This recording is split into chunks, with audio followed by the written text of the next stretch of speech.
मस्त नजरों से अल्लाह बचाए, ओ हुस्न वालों से अल्लाह बचाए। तेरी सूरत से है आलम में बहारों को सबात, तेरी आंखों के सिवा दुनिया में रखा ही क्या है।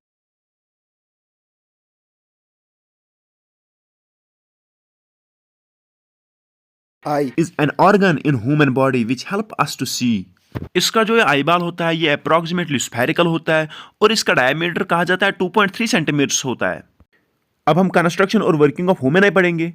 सबसे पहले आता है कॉर्निया। आंख के आगे वाले पार्ट को कॉर्निया बताया जाता है और ये बना है ट्रांसपेरेंट सबस्टेंस का एंड बल्ज्ड आउटवर्ड्स। जो कॉर्निया का बाहर वाला सरफेस है वो बना है कन्वेक्स शेप का। The light coming from object enters the eye through cornea. इस कॉर्निया के पीछे आइरिस होता है।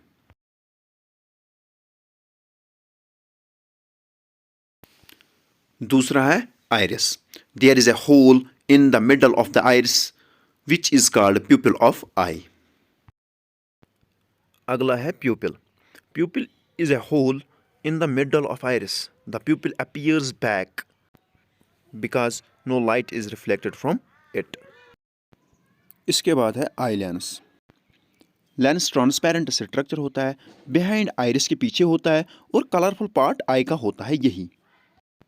The lens bends light ray so that they form a clear image at the back of the eye on the retina.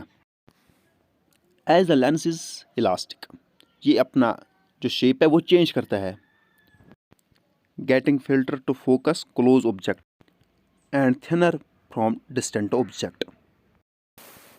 रही बात अब इस retina की, ये स्क्रीन की तरह काम करता है क्योंकि स्क्रीन पर भी हमें इमेज दिखती है और हमारी आंख में इमेजेस इसी रेटिना पर बनती है।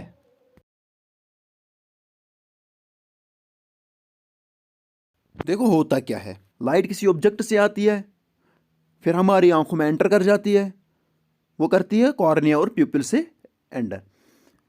The eye lens converge these light rays to form a real and diminished image on the retina. Light sensitive cells of the retina active हो जाती है विद किससे, इंसिडेंट्स ऑफ लाइट से, और वो जनरेट कर जाती है इलेक्ट्रिक सिग्नल्स।